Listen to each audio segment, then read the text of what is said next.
listening to Cleveland and Beyond with Andy Billman and Jared Watson, brought to you by Evergreen Podcasts.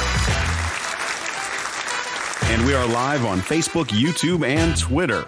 He's Andy Billman. I'm Jared Watson, and this podcast is brought to you by Waiting for Next Year.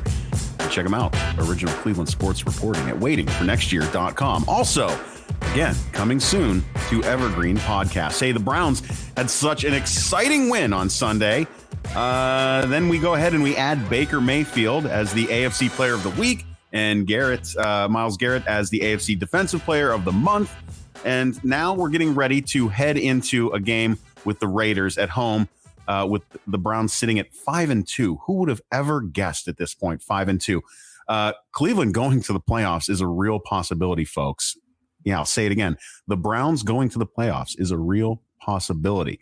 Everyone's talking about the team and whether or not they're better with or without Odell Beckham Jr.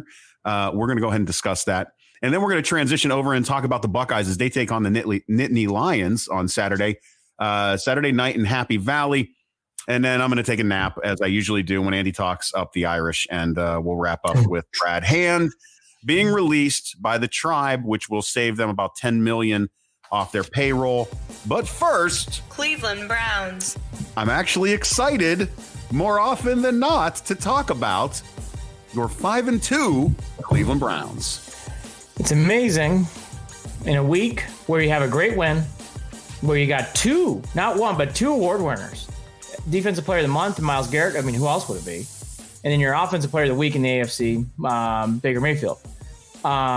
I got to be honest. It's been a great week, and yet the talk in the write-ups has all been about what to make of not the OBJ injury, which we all feel bad. I mean, it's terrible. He's a good dude. You don't want anybody to get hurt. But the big chatter and discussion is, will this make the Browns better without OBJ? Jared, I've listened to several podcasts. I've listened to several radio stations. I've listened to people who are very different in mindset. So not just like one side here or, dissimilar groups, right? National and local. Right. This is the number one topic by far. It is dominating this space. It is, and there's lots of theories and there's lots of opinions about it. And so we should dive into it and get into it. My whole big thing is this. I don't think this OBJ thing has as much legs as other people think. However, I do think it plays a smaller part, meaning I don't think Baker and OBJ connect as well as Hollywood Higgins and Baker Mayfield connects. I think the Hollywood Higgins is the bigger story here. I think Hollywood Higgins helps this team a lot. I think Hollywood Higgins playing actually did a lot more positivity and did every bit as much more, 5 times as much. Do I think sometimes OBJ and Baker are not on the same page? Yes, I do. I definitely do. You can't fight it. I mean, there's been times where you can just feel it in the game. That to be said, I think that's a small thing. The bigger thing to me is Hollywood Higgins coming back and Baker finding a rhythm. Because people can say all they want to. People need to remember, once OBJ got hurt, Baker still struggled those next 2 series. It wasn't until he got later into the second quarter he finally got into a groove. And that's where we started seeing Hollywood Higgins appear. That's my theory. Jared Watson, what is yours on this? Yeah, so I did hear a theory. This is the closest to me saying that Baker is better without. This will be the closest that I get to saying it, and I'm not saying it. Mm-hmm. But it was something that I thought about. And one of the local Cleveland stations had a guy who mentioned that it made the metaphor, the comparison of Baker driving a sports car but not knowing how to drive it, and then hopping in, a sedan and really, feeling a lot more comfortable in the handling and knowing how to handle that. Right. What I'm saying is, and I think that what this person was saying, alluding to, was that the ceiling, the potential for performance is so much higher with Odell if Baker could get a handle on it, and understand how, those two need to get on the same page. But Higgins is the sedan that he's comfortable with, and that ceiling for performance is much lower, but he's more comfortable driving the sedan. I kind of like that. That analogy of looking at things. Now, whether or not that's true, we can also look at the opposite side of things, which is this. The Browns running game, statistically, were getting average 2 yards less per rush with Odell off the field. So they're averaging more than 5 yards a carry with Odell on the field and more like 3 yards a carry with Odell off the field. So it affects more than just the passing game. It affects the running game with Odell being gone too. So if you want to call this a net positive or a net negative, I will stick to the human side of things and say this. It's a net negative because the potential for Odell Beckham Jr. to break something big on the field, it matters because coverage and scheme from defenses matter, and because the running game is affected with him off the field. Those three aspects in themselves will hurt the Browns without having Odell on the field, period. It's also a two-way street. It's not just on Odell. Baker also, when Odell comes back next year, needs to do a better job of getting him involved and doing it properly. I think way too many times we always look for a scapegoat in life. It's not just on Odell if they don't connect. It's also on Baker. Baker has to do a better job working him to the offense. I will go one step further before we get to Phillips' comment here on Facebook. The other thing, too, real quickly, I'll say on this. OBJ, people can say whatever they want. Again, I think it's a little thing. They don't connect. It's a little thing, but it's on two sides here. It's not just on Odell. But here's the bigger thing. That Dallas game, Browns fans, they don't win without Odell Beckham Jr. Ooh, you ain't kidding. They do not win that game. He was a big part of that win. And I think you are going to feel that at times. Now, do I think it's as big as Nick Chubb? No. Do I think it's pretty close to that? Yes, I do. But I think the Browns, again, with all the talent and because of Hollywood coming in, I think it's going to be in good shape. And in fact, the bigger story to me here is why hasn't Hollywood Higgins been playing for the last year and a half? That, to me, is the bigger story. Philip on Facebook, every great quarterback has a safety net receiver, with OBJ trying to force him to be that guy. Philip, I agree with you. And again, that's my bigger point here. I think the bigger story is Hollywood's back in Cleveland. That to me is the story, Jared. That to me is the story. Well, and that's the thing is, imagine if Hollywood was on the field while Odell was on the field, right? You would have, then Baker might feel a little more comfortable. He'd have his guy that he feels comfortable throwing to. And I just think that there are so many different dynamics here at play that we can make all the assumptions we want. But, until we see that combination, I don't know whether, what my opinion is going to be outside of that. But to sit here and say that one of the best wide receivers in the entire league, that the team is better off without him being on the field. I can't say that. Get the fuck out of here. Just go. And by the way, there's been a lot of people, Jared, from people who I really respect their opinions and love hearing them talk. Because it's easy to pick on Odell. It's easy for him to be the scapegoat. It's the narrative that everyone loves to go to. It is. It's true. It is. It's a two-way People street. like to kick guys like him when they're down, period. They just do. And by the way, I'm going to go a step further. This is a guy, too, who's very popular on this team. The locker room loves Odell Beckham Jr., and that includes Baker Mayfield. They love this guy. He is a very popular player in the locker room. He's a heart guy. He's got a lot of heart. And I'm going to go a step further. Again, it's a two-way street here. Yeah. It is a two-way street. It's not just up to Odell Beckham to keep everything hunky-dory. It also is up to Baker to make sure that thing's connecting. All that to be said, I do think this injury will at some point come up. And by the way, I mentioned this in the last podcast, and I'll say it here again. The Browns are finally at a point where they can't handle any more injuries on offense. They are at the limit. You can't handle anymore. This is it. Like, you're finally there. Like Cordell Hodge coming back. That's great. Good to see it. He's not going to play big spots, guys. No. Ladies and gentlemen, he's not a big spot guy. Odell Beckham Jr., absolutely. Landry, Higgins, Peoples-Jones, I can see those three. Thank God Peoples-Jones is serviceable as a wide receiver. Wonderful draft pick. So those guys I'm excited about. Those guys I can see happening. That's great. Cordell Hodge coming across the middle, make big catches. I don't want to see that. No. I don't want to see that. I just don't. I want to see those other three doing that, not Cordell Hodge.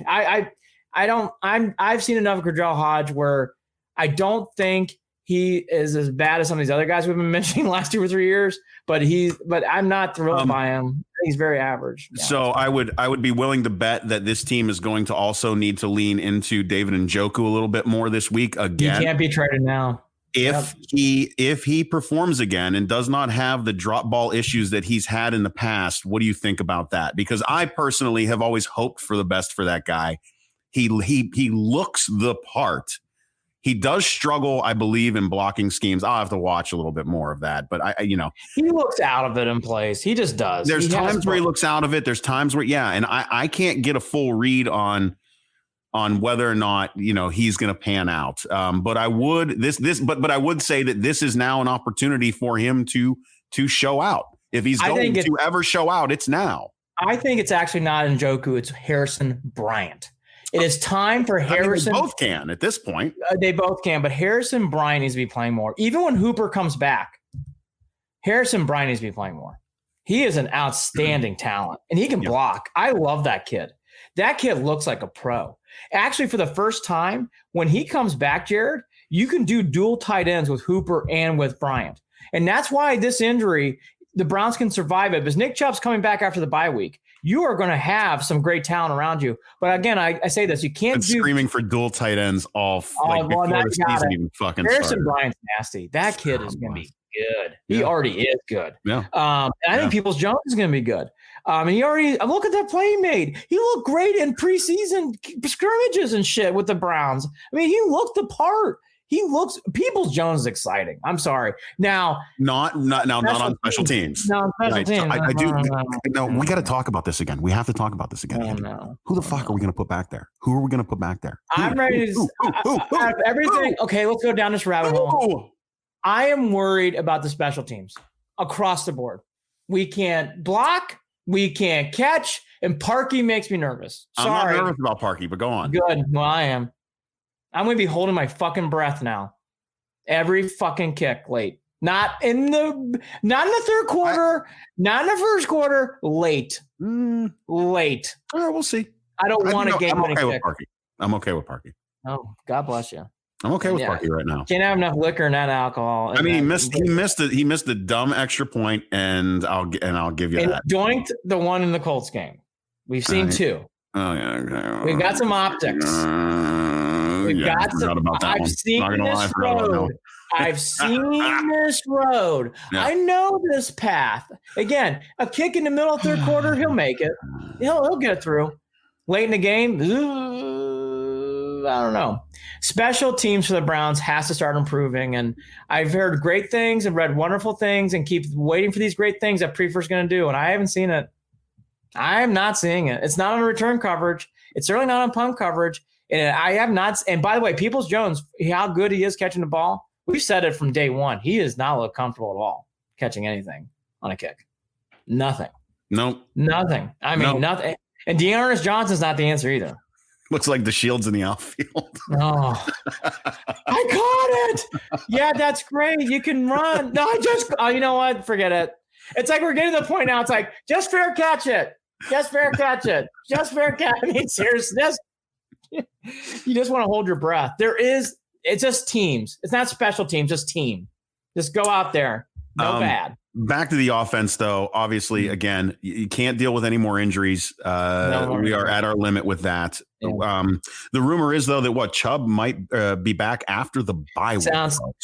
They've put out the narrative. Stefanski's put out the narrative that the Texan game's really in play for Chubb. Oh, boy. And by the way, we felt that all along. And that's going to be great. Look, so far for the Browns, you won the Dallas game. You won the Indy game. You lost to Pittsburgh, and you won last week in Cincinnati. You're 3-1 without Chubb. That's a fantastic period. Again, if you would have told me that back in August, I would have been like, oh, God, 2-4. And you're 1-0 without Chubb and Odell. I know. Great point. You're right. This team, and by the way, Joe Burrow played his ass off in that game. Can we stop acting like beating Cincy for the second time is just something to throw out the window? Oh, by the way, they're in the division. Like, come on now. It's a division game. The Bengals have shown that they can score points. They, of course, are not on the same, they're not on the same level. But Joe Burrow, he threw for more than 400 yards again. I mean, come on. Joe Burrow played out of his fucking mind that game. We all saw it. And by the way, let's go a step further. As Browns fans, we talked about this in 18 and 19, and this is one of these examples. Don't shit on the win. Stop it. Don't shit on the win. It was a great win. It was great playing. Baker on that last play to start off that drive, as I rewatched it, he sidesteps away from a sack and makes a great throw. And that starts that whole drive right like that. Yeah. That dumbass player for the Bengals who tried to tell the referee he didn't catch the ball. That was bad. That was a typical Browns play in recent years. And Higgins gets out of bounds. I mean, that was a great drive. That route, it wasn't perfect coverage, but it was pretty good coverage that Peoples-Jones. The rolling out of bounds. I was screaming at the TV. It happened in slow motion. And by the way, he knew right away. Higgins got right up. Great. He wasn't touched. Get out. No. It's one of those things where that was a great win. We know the Bengals aren't going anywhere, but Joe Burrow is. And that could have been a signature win for him, but it wasn't. It was a signature win for Baker Mayfield. Hence why he won AFC Offensive Player of the Week, because he was. That's not an award you hang up on your mantle later day in life, but you know what you do with that? It proves to you people in the business agree Baker was the best player in the conference. Okay. Well, and he had to offset the fact that the Browns could not force the Bengals to punt in that game. So they could not force the Bengals to punt. Did the Bengals punt even once in that game? I don't think they did. But here's something I'll go. That's a big issue. And defensively, this team is just not making me happy. Again, I'm not going to shit on the win. But I'll give you some positivity on defense. I'm actually going to do this. On the two plays, though, there's three moments. The tip pass interception by Ward, right? Huge play. Denzel stripping Green to hold him to a field goal. That was a huge play in this game. Yeah. I had a feeling it would be big too, with the way that these teams were going bawith and forth. You knew holding them to 3 was huge. They wouldn't have won without it. No. And then the super Miles Garrett with the strip shack again in a big spot. Those plays determine that game because the Browns offense shit the bed until the last drive in the first half. And they still won the game. The Browns couldn't get off the mat in this game. So the defense has some issues. What I'm learning, though, Jared, is they make enough plays to win. Let's go back to the Colts game. The offense did nothing in the second half. Harrison pick 6. Safety basically caused by Myles Garrett. The defense causing turnovers that cause points. Yeah. The defense does enough to make plays to get the Browns a victory. Is their defense perfect? Oh, my God, far from it. But I've seen them make enough plays, and they do things in big spots to keep the team in the game. And they did that last week, and I would say they really did that in the Colts game. That was a huge point in that game, too. Let's go ahead and just ask this question then. Do you see the Browns picking up somebody on a defensive player in a trade? I do too, Andy. I think it's a possibility. Are we going to pick up a safety? Is that what we're going to do? No, D-end. You want to go D-end? Because we're going to take care of Vernon, huh? Albert Breer at SI reported yesterday, quote, "The Browns are another team that could get creative in moving players in and out. And along those lines, veteran pass rusher Olivier Vernon's name is one that's circulating as available for teams looking for help in that area. I don't think it's too much to think the Browns could trade Vernon and add another pass rusher elsewhere to replace him," end quote. So that's Breer. Good reporting on Breer. We talked about this at length. Aside from like a game and a half, Vernon, to me, again, had one of those games during the Cincinnati game where he really struggled. Yeah. He could not get a push on the ball. In that one moment where the sack happens and strip with Myles Garrett, he couldn't pick up the fumble in that spot. So I have to pick on things like that because if you're not making plays by rushing the quarterback, you got to get on the ball and scoop up the fumble. Luckily, the Browns got it, so everything's okay. Right. But Vernon, to me, for everything I like about that trade still is I thought OBJ coming here was a great thing and still a good thing.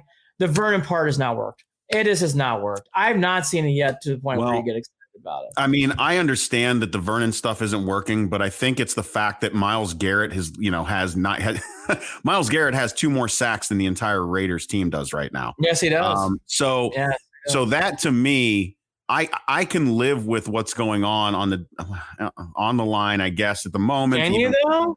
Well, only because that secondary has such glaring issues in Sendejo.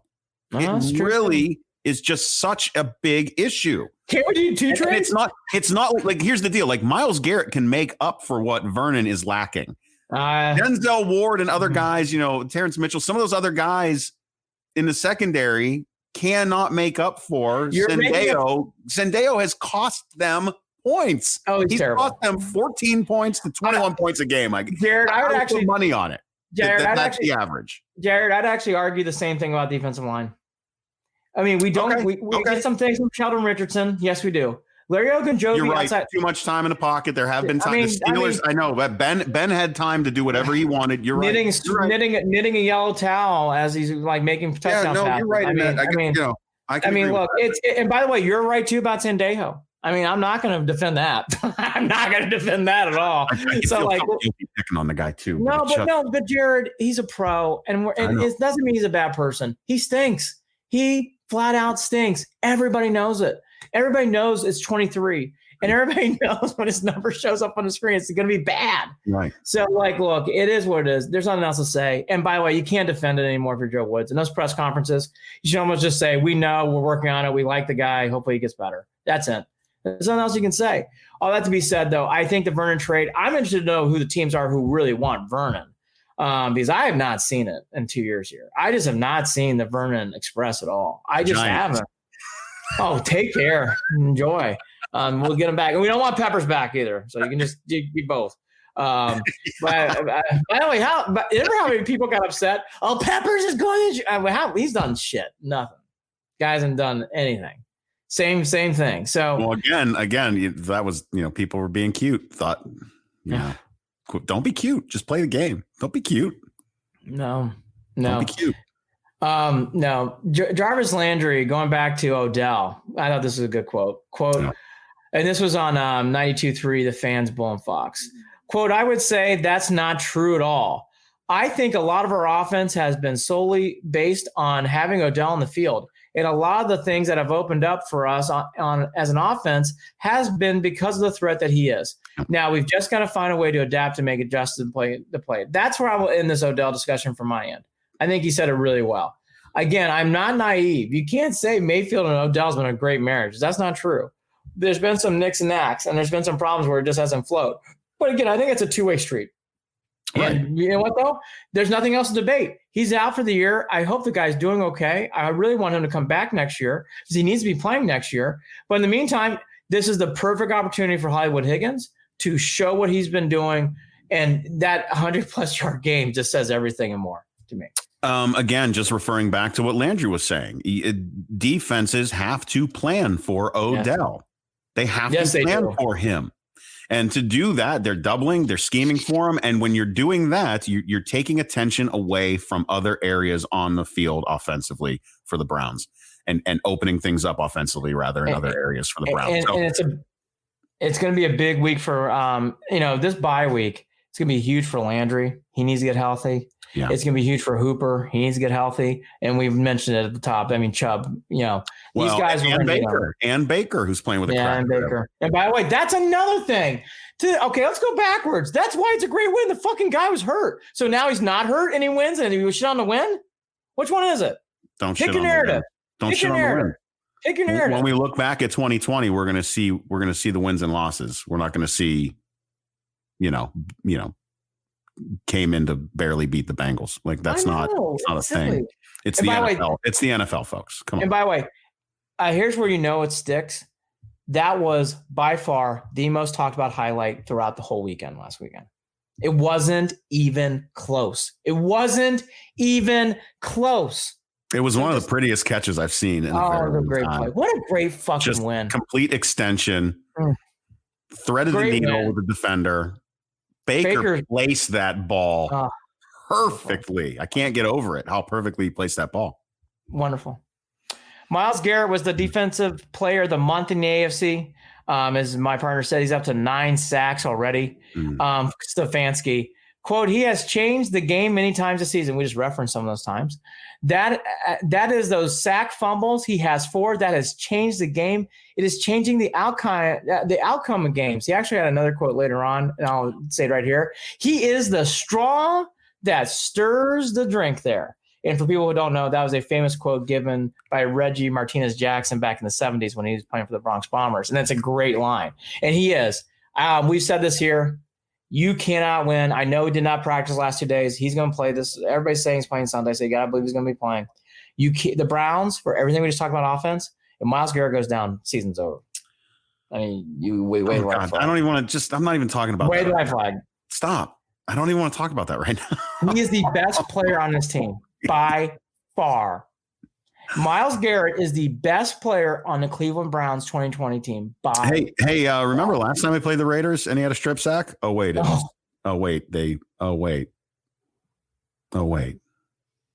wasn't a strip sack. Oh wait, yes it was. Yes, it was.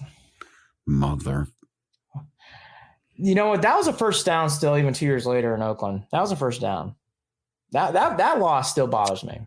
Oh, that loss that was a first out of down. me. It was obnoxious. That was a first down. I want to beat those fuckers. Let's beat the Raiders. Yeah. Let's talk about the Raiders. Yeah. We talked about special teams. Now let's talk about the Raiders. Injuries coming into this game. Hooper, Phillips, Teller, they're all out. Sounds like Teller, and we already mentioned about it with Chubb. They're coming back. Hooper, I still think you're still probably 2 games away, meaning this game and the next game. I think an appendectomy, I think you're talking more. This is a pure guess. Phillips, you don't seem to get a timeline at all about Phillips right now, so not really sure when he's coming back. Limited this week was Conklin, which was interesting. You didn't hear about that until later. Hunt, who's been on the injury list all year, Landry, Ogunjobi, and Treader. You get the feeling all 5 of those players are going to be playing, so that's good. By the way, for a team that's been banged up all year, the Browns are actually slowly getting back healthy, which is good. Right. The Raiders, here's everything I've been reading about the Raiders, and it's the same thing no matter who you hear it from or who's talking about it. It is the same thing. The Raiders do have a good offense. Derek Carr is having a best start to his career as a Raider. He is doing a great job passing the ball. His interception and touchdown ratio right now is 13-2, 13 touchdowns, 2 interceptions. That's wonderful. He's getting 9 yards a pass. They have very fast players. It's typical Raiders. They've really gone back to the Al Davis days. They have fast players, everything else. And then there's defense. Their defense is terrible. I mean, it's 31st in points per game, 30th in yards allowed, 30th in sacks, 29th in quarterback hits. The Raiders don't play defense. It's one of these games, if you get 3 or 4 stops like the Browns normally do, or 2 or 3 stops, Jared, and the offense does what it does, and you can run the ball late with D'Ernest and with Kareem Hunt, the Browns should win. You feel that way when you're reading this game scope, That's exactly where I'm at on this. I was going to take a look and see where the Raiders lined up with points per game, because I know that the Browns are a top 5 team regarding average points per game. Who would have ever believed it? But they're tied for 5th basically with I think it's the Cardinals actually. Yeah, and by the way, that's 2 games for the Browns where they scored under 10 too, and they're that high. By the way, they scored under.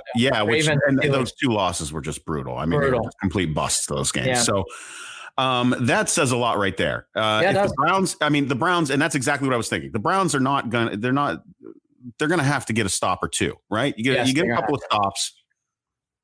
Hold field goals again. When you're causing field goals, when you're forcing field goals, you're going to be all right with this Browns offense. Yep, for the most part.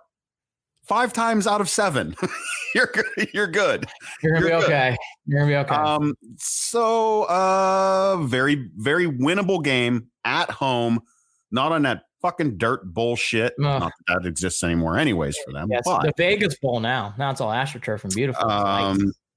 Yeah. So I don't know. I'm not sweating this one. And I'm glad to hear you're saying that. I'm not either. And maybe it's me being an over cocky fan. I think the Browns and the Raiders, it's a game close, sure. The Raiders will score points in this game. There's no doubt. But do I see this game being like what it was the last couple of weeks? No, I kind of see it more as the Colts game, where you kind of get the vibe the Browns will win and they'll do something late just to put them just to put them in a good position. Yeah. BBoy25 on Twitter, watching on Periscope. Hey guys, Raiders fan here. Thanks for tuning in, Raiders fan. We appreciate it. Thank you. Good luck to you guys. I love the sportsmanship. Good luck to you guys. But you guys' offense is good. Our defense is horrible. Yeah. Well, same. High five you, because we're the same. We're kind of the same way, minus a few big playmakers that the Browns have on defense. Myles Garrett, Super Myles, and Denzel Ward. And that's the difference in this game. I think the Browns win by 10. I think they win 34-24, Jared. I think they'll run the clock out late. I wouldn't be surprised the Raiders keep it close. I don't think this game's a blowout. I don't. The Raiders will score points. But 34-24, 41-31, I think it's going to be take the over, whatever the over is. I'm surprised by how many sharps in Vegas are taking the Raiders. There's a lot of Raiders betting. I don't see that. Do you think that there's some sort of new Homer mentality? Maybe. I don't know. I mean, might be, right? There might be, because Vegas has not had their own football and their own NFL team. No, so I watched. High on them right now. I get it. No, I watched a good portion of the Bucks Raiders game on the late game. The Raiders are. I mean, the Raiders are your typical Raiders to me. They're dangerous. They won in Kansas City. I mean, they can win a game, but I just think the Browns are better. I just do. What is your prediction? Yeah, Philip Cortez again on Facebook. He's going 40-24 Browns. I don't know. Look, is it possible that the Browns are going to put up 40? Sure. 40 seems a lot. I'm a little more conservative, the same way with Andy. I think it would be more about a 34-35, for the Browns, 24-28 for the Raiders, something like that. I don't think it's going to be that much of a blowout as we would hope for, because again, teams have been able to score on the Browns. The Raiders do have a decent offense, obviously. You just hope that, again, it's going to come down to playmakers, the Myles Garretts, the Denzel Wards, Kareem Hunt having himself a nice rushing day would be great for this rushing offense, because it has taken a step backwards, especially after last week. Not in the sense that they're not doing well, or that that something's happened that they can't come back from. It just has been a little more focused on Baker and throwing the ball. And, that balance, I think maybe we'll see a little bit more of that balance this week. What do you think? Well, the Wiener Dog. I think in this, yes, well, the Wiener Dog is excited. I mean, he's clearly excited. I think the big thing in this game that does not necessarily have to dominate like it has pre-Chubb injury. I just think in this game, the running game has to come in late. That's my big advice here. Later in the game, when you're up, which I think the Browns will be, do what you do best: run the ball, get out of town, and just milk the clock. And when the Browns are, I think the Browns will. I think the Browns will have that late in this game. I really do. The one thing I've learned when you're playing defenses like this, and you have moments like this, just give, especially with bad teams, if they're giving you certain things, pass the ball. If they start doing different things that defend the pass, then run the ball. Like this defense, you can really do what you want. I think it's just a matter of like how are they lining up and let's scheme against it. I mean, honestly, Jared. I mean, there's just nothing like Jared, the Raiders defense. I've been hearing it from everyone. They're so bad. Well, again, don't be cute. Don't be cute. Yeah, that's my point. Yeah. I just think in this game, if the Browns stick to what I've seen so far, outside of that terrible Ravens-Steelers game, which both those teams play good defense, I know what the Browns are. They're going to score 30-plus points. Sorry. I mean, I just know it. The Browns are going to score 30-plus points in this game. I'd be shocked if they don't. Any other games you like this week? Well, there's one, and it's the two teams we fucking can't stand. But the Steelers-Ravens game at 1 o'clock is a huge game. And we won't be watching it. We'll be watching Browns-Raiders. But that is a huge, huge. So there's a couple of ways to look at this, right? There's one where you want to see the Steelers knocked off because you can't stand seeing them being undefeated right now. And then there's the more practical one where it's like you want to see the Ravens lose because it helps the Browns out when it comes to the division itself. Sure. Because, the Steelers, I don't know. I don't know what the right answer is there. I think the right answer is the Browns need to keep winning and just get into the playoffs, really, at the end of I wouldn't worry about who wins, loses, or ties. I do think in this game, though, if I were a sharp and had some money, I would put the money on the Ravens. I think the Ravens are overdue. The Steelers are going to eventually lose. They're not the super Steelers. They've gotten a break with their schedule. I know they played the Titans last week, and that was a better opponent. They played the Browns. That's a better opponent. But they've gotten a break early from their schedule. I will say, if the Steelers win that game, Jared, I think the Steelers are really on their way to doing the big things that they've been hyped up to do. I mean, there are people that are calling them Super Bowl contenders right now, and I don't know whether that is based off of the play on the field and who they've played, because I don't, or just the fact that they're undefeated. Right. Well, like I said, if they win that game, I'm going to be vomiting out my vomit bag. But let's just be fair: if they do win the game in Baltimore, the Steelers are on their way. And it fucking blows. But it's all right. Then we got to beat. The Browns are going to have to step up at some point and beat these teams. We talk about it all the time. So, whatever. And we already expect to have to run into the Ravens or the Steelers possibly down the road, and even in the playoffs possibly. So why? So screw it. Who cares? Look, that's the game. This is the AFC North. It's going to be this way. Yep. I was terrible in my picks, but I would put money on the Ravens. I put money on the Packers. And I put money on the Eagles. Packers are -6.5. Eagles are -9. I'll do this real quickly. The demise of the Dallas Cowboys is fascinating for twofold. One, they put a lot of money in Zeke Elliott, and Zeke Elliott has not made a difference in these games yet. Nope. And I think that's going to become a bigger drumbeat as we go along. And two, it really shows how important Dak Prescott is. Dak Prescott's already getting paid a lot of money. Now, obviously, he had a serious knee injury, and there's going to be a lot of rehab to come. Jared, he's going to earn another contract now, even with that injury, because the Cowboys need him. Well, might change Jerry Jones' tune a little bit, huh? Yes. He hasn't always been the most supportive. No, he has not. Not now. And he's having nervous fits on public radio stations. I mean, it's Cowboys are in turmoil. And by the way, that is a terrible. The Monday night, Sunday night games are terrible. Cowboys, Eagles, vomit. Won't watch a second. Buccaneers, Giants, won't watch a second. Don't care about either game. Don't have no interest. Don't care. Don't care. Why are they putting all these NFC East teams on these big spots? Shitty teams. I want to watch. I want to watch the Jets at Chiefs. Ready for this? It's good for us Browns fans. We have the Lions, we have the Buccaneers, we have the Browns. The Jets are on the road to going over. They are on the road and they're skipping fast. Wouldn't that be? Yeah, it would be nice to pass that torch. The Jets are just doing fine. I don't see that torch. I mean, they are just you needs to get in the car and drive to New York and hand that sucker off. The Jets are whistling their way down the road to winless season. Fine by me. Just loving life. Fine by me.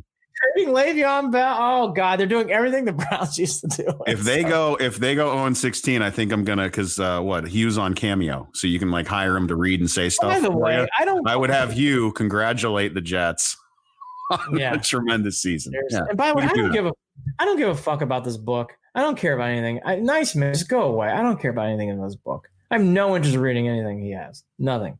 Zero. Zip. Don't care. Don't care. We'll be back on Sunday night to break it down. Raiders, Browns. Check it out here live on Facebook Live. So we'll be there. But now it is time to move on to college football. In past years, Buckeyes, Nittany Lions is always a big game. And especially when it's in Happy Valley in Columbus too, obviously, but in Happy Valley because it's always a whiteout. You know, you can just mark it on your calendars. Oh, it's the Ohio State week. It'll be whiteout. By the way, on flip years, it's usually Michigan. It's a whiteout game. So this year, because Ohio State's coming to Happy Valley, it's going to be the whiteout game, which won't be whiteout because there's no fans in the stands. In normal years, this feels like a big game, and it still does. I'm going to break the mold, and we'll break more in this game. I don't see this being competitive. And I am not a Buckeye homer.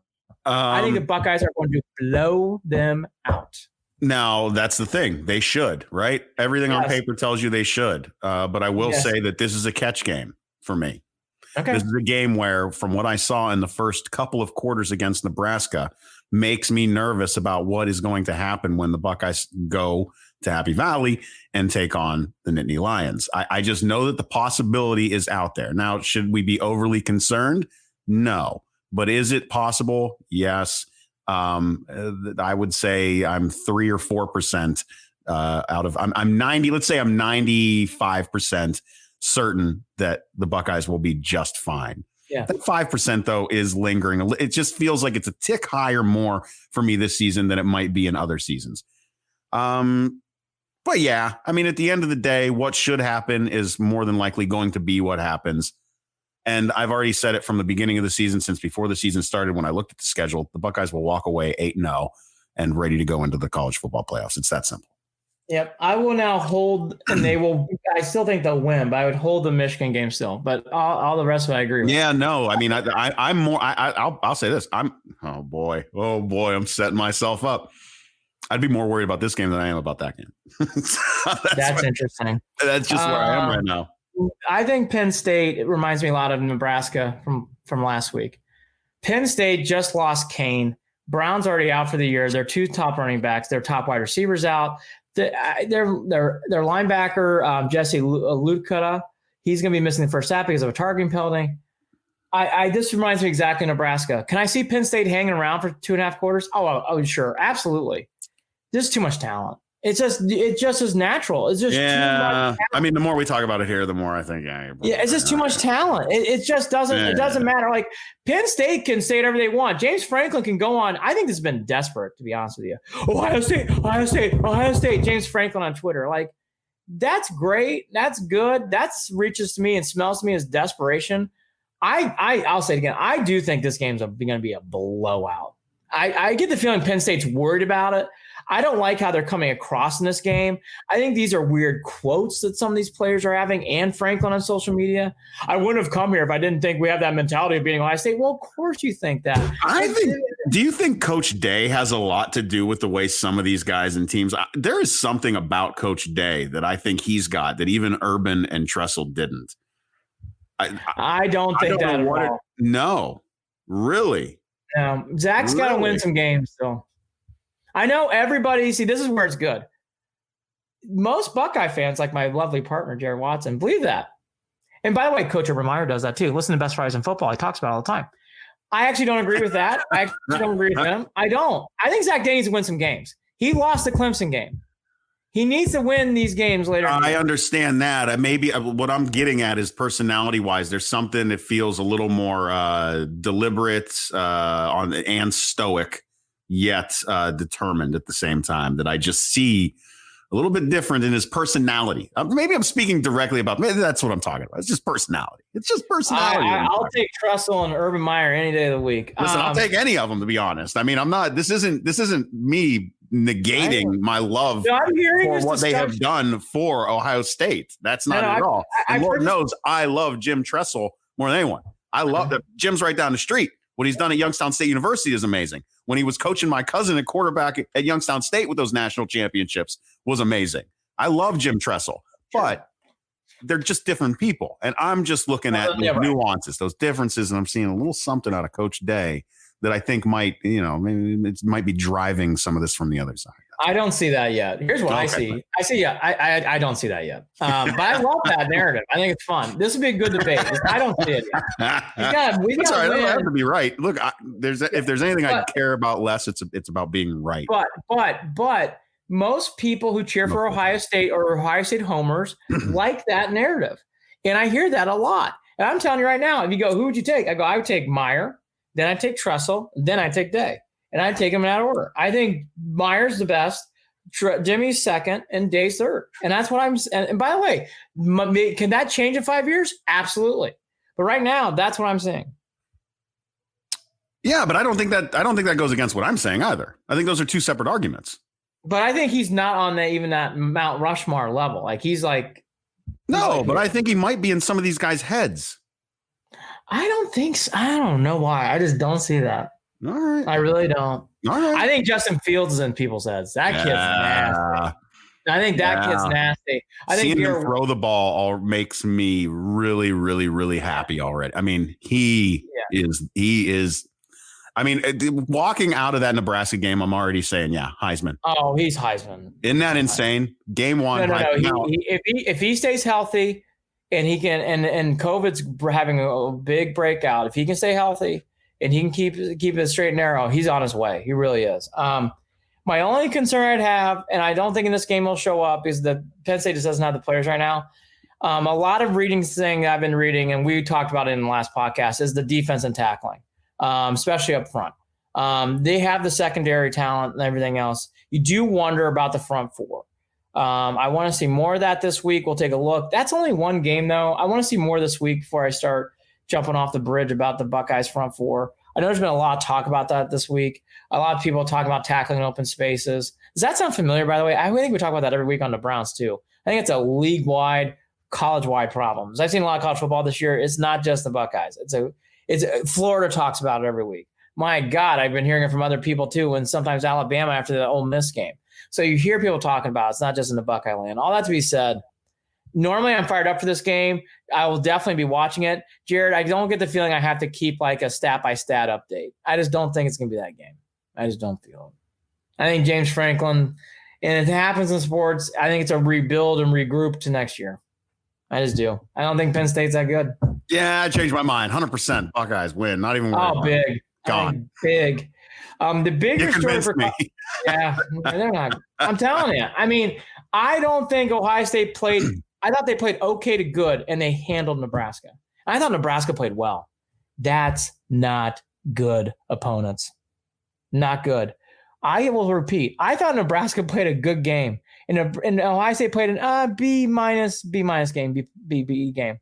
When they play their A game, it's going to be 40 plus every week. Every week, I'm telling you. And I think it might be this week. The bigger story is this COVID issue thing. Last night, for people who missed it, Trevor Lawrence, the star quarterback for Clemson, he's going to be out now for 10 days because he's got COVID-19. And then earlier in the week, it was Graham Mertz, and even bigger, Wisconsin itself had to shut down because of COVID-19 stuff. I think you're going to see more of these storylines. It's not just going to be happening throughout the country. It's going to be happening. Well, I think especially in college football. We are sitting here in a time right now, especially throughout the Midwest, where community spread is becoming a real issue. Coming back to where it was in the spring. It just is coming back and probably going to surpass very quickly. If certain, measures aren't taken, to be careful. That's all. Yeah. I don't know. I mean, it's a whole other issue. I mean, it really is. It's a whole other issue. But again, this is where we're really going to have to start wondering and considering, especially as the weather gets colder, especially as people are spending more time inside and indoors. And everyone's got their hot COVID breath circulating within these buildings. You got to wonder if they're going to be able to pull it off. Baseball, basketball had a bubble. Baseball it was played during warmer weather.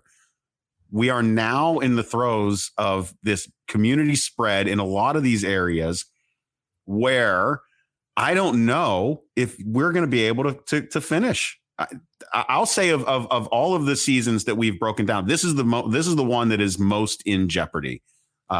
Is college football. I don't know how you feel about that, but I think so. Even compared to the NFL, I think the college football. I'll go a step further. I actually think everything's going to be okay in the pros. I really do. I think it's different. You just have way too much stuff on there. And then this is one of our biggest fans. I want to put him up on the screen real quick. Matt always supports us. He's on vacation this week. Check out the show live. Matt does a great fantasy football show. Please check it out. He's one of our biggest fans. He's a nice sports fanatic, MB. Yeah, fantastic dude. Always gives us plugs. What do you say? On vacation this week, finally getting a chance to catch the live. I want to give him some love. He's the best. I think NFL is fine. College football, I think, is a much different beast, and we're already seeing it. And I don't know what else to say. I don't want to Debbie Down it because it is what it is. And by the way, I've learned this. You could be in the worst place in the planet, but if you're smart and you're protected, you'll be fine. So I don't want to say like it depends on where you live and whatever else. I just think you can't be arrogant. And I will say, I think college football and all these different sports, baseball for sure, you go through these waves. NFL went through it 2 weeks ago. I think college is going through the end of it. It'll be interesting to see if they can recover and get back. That's the biggest thing you learn about this because Notre Dame went through it. Again, it went from Notre Dame to Florida. It doesn't matter where you're at. It can happen at any time, at any place. So you just hope for the best. I felt really bad for both Lawrence and Grant. Let's throw this out there then too. Let's just assume that they can continue. Let's assume that in this time that Clemson loses a game. How does that affect the college football rankings? Is that game negated in the eyes of those? So to Jared's point, next week is the biggest game for My Little Irish. They play against Clemson in South Bend. And right now, Lawrence is not going to be playing. Right. So here's what it does. It means nothing for this reason. If Notre Dame wins, Notre Dame and Clemson play again for the ACC championship game. We all know that. So there's your mulligan, and there everything's fine and hunky-dory. Now, here's the bigger thing, I would say. But it opens up the door and a chance now for Notre Dame to get in. Because now they have a real shot. If they don't have Lawrence, I feel bad. I feel bad for Trevor Lawrence. All that to be said, Notre Dame, without Trevor Lawrence, has got a real shot to win that game now. That game changes. Can they get lucky twice later in the year? We'll find out. I don't know. COVID affects everybody differently. We'll find out. And I'll go bigger. To me, the bigger one's Mertz. I did not watch it, but I've seen the highlights. Mertz looks wonderful in Wisconsin. If Wisconsin finally has a quarterback, they could go big places. Wisconsin Buckeyes would be a wonderful game if Mertz is healthy and ready to go. I can already feel that. But you know what, Jared? Now he's out, so you don't know. It puts it puts in a weird place. So. Well, it's also going to start changing some perspectives if, God forbid, one of these kids gets really sick. Well, of course. We've seen it already with Armstead from the Jags player. Yeah. Who's been in the hospital twice and has been struggling it really hasn't made that much of a story or impact on the game going forward. But I have a feeling that with these kids in college football, a story like that is going to change the narrative and the direction possibly as well. Yeah. So just be prepared for it. We have been able to get these games off. A lot of things have been going on to make that happen. I also think that it's asinine and insane to hear things like we want to fill the swamp and have everyone like let's not do the dumb things like filling stadiums. Let's not do that. That's not a smart idea, smart move. No. Let's not have coaches encourage that. Let's have them go ahead and focus on their own players' safety and getting these games off. When you start playing those games, again, I go right back to my whole conversation of these coaches think they're God sometimes. They get that ego in them and they think that they can do and say whatever they want and get away with it. And I'm here to say that is asinine. We don't need to be stupid about this. We don't need to be putting people's lives at danger just for a fucking football game. But if you want to go out there and do it safely, good. Let's keep doing it. And I hope that they are able to do that. No Waddle, no problem for Alabama, in my opinion. That was a big injury last week. Texas, Oklahoma State's a big game. Big game for the Pokes. And then finally, Florida's playing back too. Notre Dame's playing Georgia Tech. It's a bye week. And Michigan State, I was really impressed with Michigan. I thought they looked much better than what they thought they were. Wow. And what my partner just alluded to with these coaches and stuff, I do agree with it. I just want I love college football. But it was so exciting to have all the Big Ten teams back. It felt like the regular season college football was back, but reality struck with when you hear people like Lawrence and Mertz are out. I mean, that kind of hits home really hard. So that's college football. We'll break that down more on Sunday night too. And we'll see if we're right. I think it's Buckeyes big. To wrap up, it is now time to move on to Brad Hand. The Indians have pushed Brad Hand on outright waivers on Thursday. That just happened yesterday, Thursday the 29th. So there is no trade. Mandy said on our podcast, which you'll hear for people who are listening or hear the podcast on the Browns bye week, she thought there would be maybe a chance for them being traded. You and I have done the Brad Hand lectures. I like Brad Hand as a person. This was a move they had to make. I'm sorry. I don't know what else to say here. Yeah, I agree. And I think it's deceiving to even talk about Brad Hand posting a 2.05 ERA in 2020. He didn't do all that great in big spots. He started out. Look, we were talking about Karinchak and begging for Karinchak to go in that position, which of course Karinchak still had some growing to do too. Andy, this team again, even though Mandy was talking about a possible trade, Mandy also, you're going to hear more of this again during the bye week. Also alluded to the fact that get ready. There's going to be big payroll cuts with this team. And that's step one. Yep. And step one happened here. The people with things that we need to remember too. Karinchak's one. And I love Karinchak. He imploded too in the playoffs. I mean, my gosh, I think he's still eating. He's still eating his glove, by the way, I think, on the mound. Experience. And a lot of the ball flipping that he did. Oh, all right. I like that. See, I love that shit. Ball flip. He looked a little too wound up for me a few times. I know. Again, this is a good one. Jared.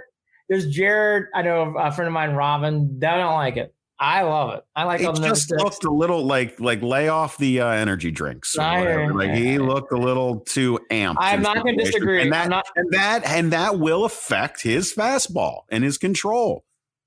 I just think for Karinchak, he needs a little more experience and time. People need to remember, us too, Emmanuel Clase is coming back. And Clase is supposed to be a gun who could possibly take over this role. It is a big, I can't emphasize this more. Emmanuel Clase is going to be a big determination of where the Indians really go to me in 2021. I'll repeat that. I think Emmanuel Clase, if he is what we think he might be, I think the Indians actually have a chance to really drive the ship, figure out some other things, and be in that playoff sniffing. If Emmanuel Clase, whatever, or doesn't really come up to be the player we thought we were getting from Texas, this bullpen's very thin. Very thin. Well, what I am looking forward to is that the Indians, despite any payroll cuts and losing some guys, the Indians are going to be in a position where now the young talent is going to be forced to step up, and we're going to see what a lot of those guys are worth at the end of the day. The Indians do have the potential to to build upon again what they have done over the years, the talent that they have and that they bring up that are homegrown. Yep. And that homegrown talent has gotten the Indians to the playoffs more years than not. So I'm just hoping that works out in the long term for the Indians. In the short term, it's going to be painful, and we'll just have to, grin and bear it, I think.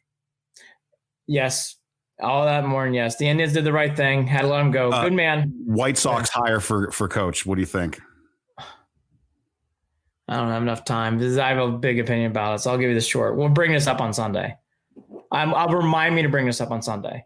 Strange move. What a dumb, for what you're building, and then you're digging into some strange nostalgic. They must think they're going to the World Series. La Russa managed for the White Sox in the early 80s. He's good friends with Reinsdorf.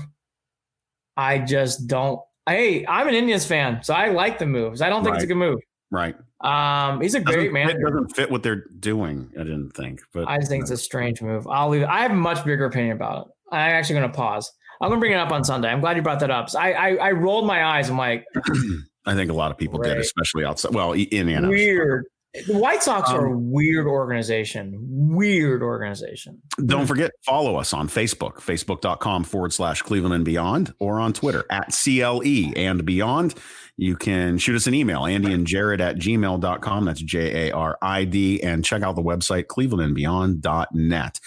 We are a part of Waiting for Next Year. Check them out. Original Cleveland sports reporting at waitingfornextyear.com, and soon to be announced officially as a part of Evergreen Podcasts. Andy, final thoughts. We're going to do some big, cool Instagram things. More information coming after the bye week. Oh, yeah. So stay tuned. A huge new thing, which I think is going to be very, very cool. Again, after the bye week type stuff on Instagram. We'll probably preview it more on Sunday. We'll be back Sunday night. This following Friday, we're going to be off because of the bye week. So people who are listening, you'll get the Mandy Bell thing. For people on Facebook, no show this coming Friday. After that, because the Browns are off, we're going to be off too. Be safe during the election. I'll probably say that a couple more times. And finally, the Justin Turner Dodgers thing, I do want to comment on that quickly. Great World Series, wonderful World Series. I know Justin Turner was excited and he wanted to be out there. That really, the MLB, for everything, I know the ratings were up. I know the Dodgers winning was good for the sport. Turner, to me, was the full circle of MLB. They argued about money. Safety was really put on the back burner. Their season got off and running, but it's always choppy. We talked about that a lot on the show. It's always choppy. Many things, God, certainly as Indians fans, we experienced the whole Plesac, Clevenger stuff. So he went through a lot of that too. I thought the Turner moment, I know why he's excited, but I thought that was not obviously the right move. And there's a reason why there's some investigations going on, because you cannot be doing that when you're testing positive. Yeah, I think that I'm only forgiving of it in my mind because I can understand the emotion of the moment. Correct. And I also understand that there really is this pervasive feeling throughout a lot of folks in this country that it's just not dangerous. And it's I know. Not well, he sat beside with no mask holding a trophy. That to me it's unfortunate, but it is the reality. No, I agree. If I was in the dugout and I was a teammate, I would have been like, get the fuck away from me. But they didn't know. It's just all bad. Then again, it's all bad. But I don't want to bring in a Debbie Downer move, but I had to say it. Well, no, I mean, it needs to be said. It was a big moment. It's something that happened in the sports world. So why the hell not? No, I had to bring it up. Browns, hopefully they can get to the bye week here with a win. I think they will. This OBJ conversation has been the whole topic. It'll be good to play a game, as that will go to the back burner. I think the bigger thing here again, Jared, it's about Hollywood Higgins back. That to me is the bigger story. Hollywood's back, and Hollywood needs to be playing for the rest of the year. All right, he's Andy Billman. I'm Jared Watson. Thanks for tuning in. Happy birthday, Anna Molly, 10 years old today. My daughter, 10 years old, and God, can't believe time flies by. No, take care. Talk again soon. Oh, I forgot Purdue and Illinois. Hold on real quick. You got 30 seconds here. Purdue should win the game. I know they got some players out. It should be good for Jeff Brom. Go Boilers. He didn't press the end of the broadcast. What a nice friend. Oh. All right, bye. Oh, bye. Cleveland and Beyond with Andy and Jared is a part of Evergreen Podcast. You can follow them on Facebook at facebook.com/Cleveland and Beyond, on Twitter at CLE and Beyond, or shoot them an email at andyandjared@gmail.com. And don't forget to visit the website, clevelandandbeyond.net.